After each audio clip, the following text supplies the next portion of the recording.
Well, I thought about a lot of different topics and things that I care about, and I decided that while some of the topics I thought of were tough and really challenging, I thought this will also be challenging. I love castles, and so I'm going to start there. I love castles, and I've been to Europe before, and I've seen castles that were in states of disrepair. And I thought, gosh, these castles are just going to crumble to the ground and no one will ever know. Particularly, I took a trip to Ireland with my dad. So I'm going to start by finding me a castle that needs some help. I go to Google and I just type in the need to restore castles. I'm a visual learner, as you know, and so I'm going to look for a picture. So I'm going to scroll through these castles and see one castle that looks like it speaks to me. So I scroll down and I'm looking at these, pretty fancy, and oh my goodness, who are you? Oh my gosh, look at this poor little homely thing. And then I read a brain cancer patient is going to read, what? And now I open that image and that takes me to the website.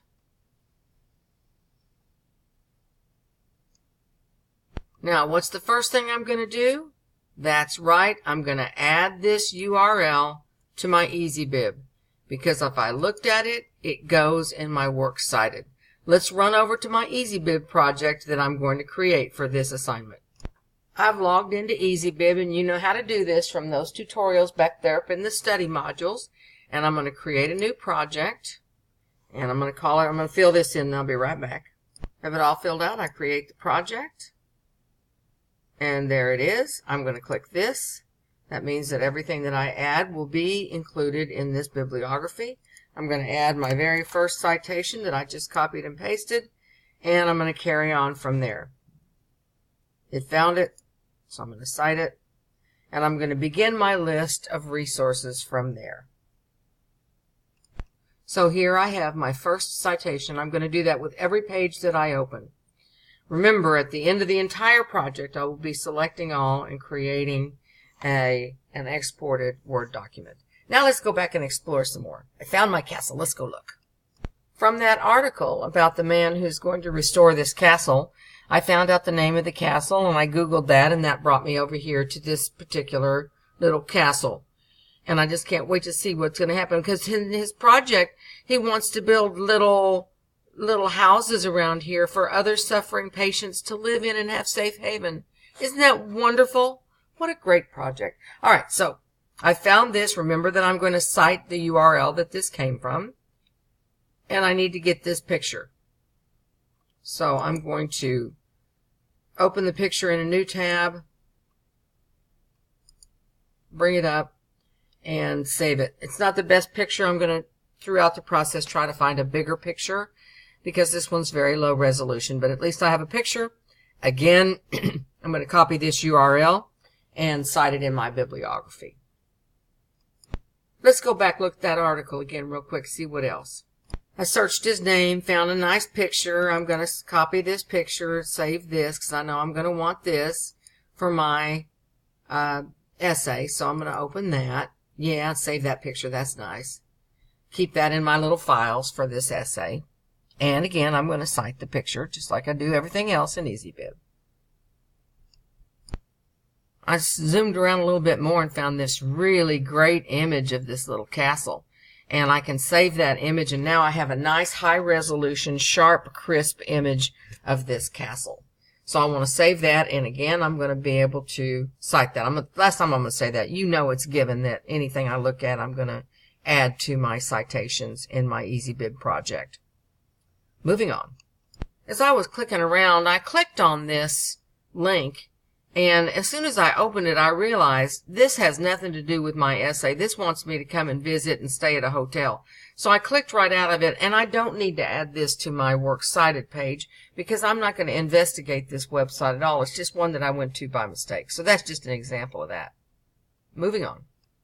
So now I know that my dinner party is going to be a great big fundraiser to help this man restore this castle and help provide housing and safe haven for other people who have this disease. And I've decided I'm going to have a great big Irish country fair, because you know me and I go big.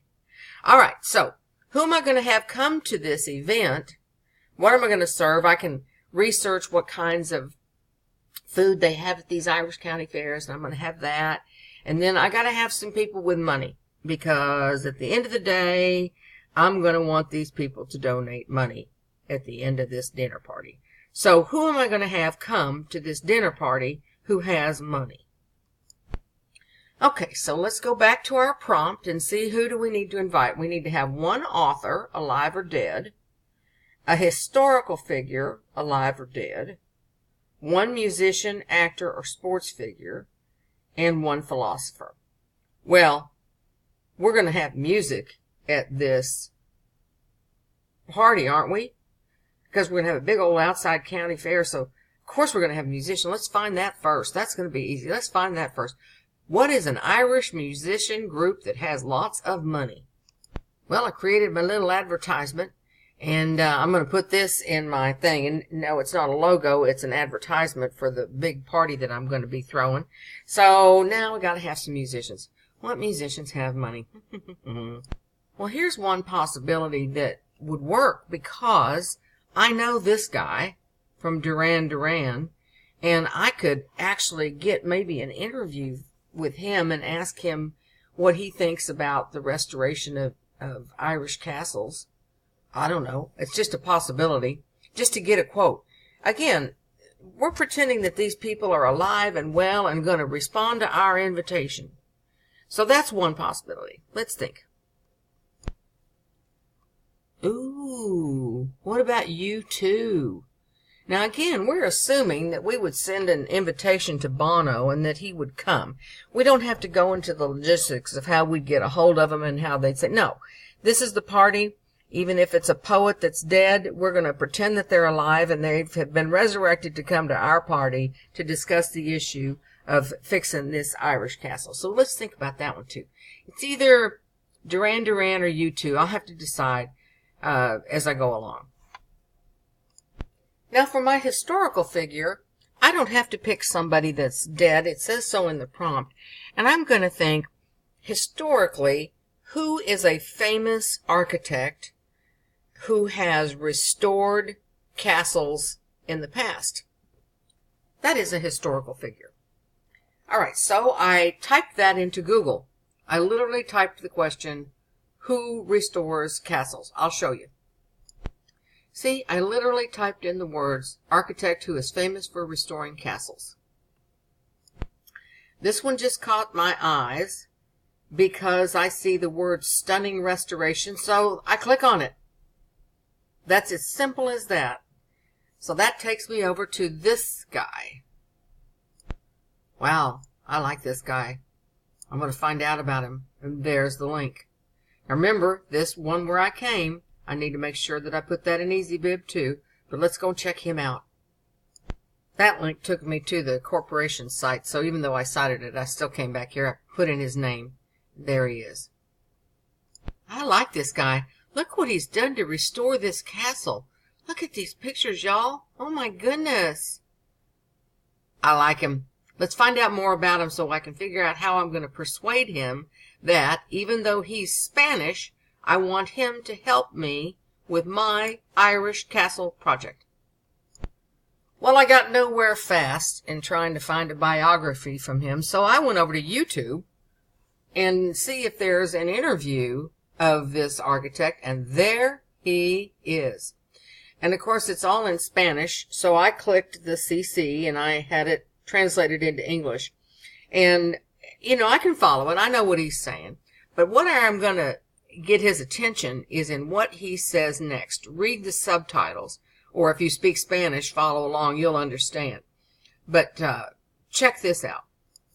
Bueno, fortaleza, edificios de tierra, arquitectura de tierra, que está realmente en grave riesgo really in a serious risk de desaparición, porque of disappeared. Una arquitectura realmente efímera si no se conserva, si no se mantiene, y está apostando o la dinámica que se está siguiendo ahora mismo ahí, por desgracia, es la pérdida de esta arquitectura en favor de una arquitectura que no es propia del lugar, como arquitectura de hormigón.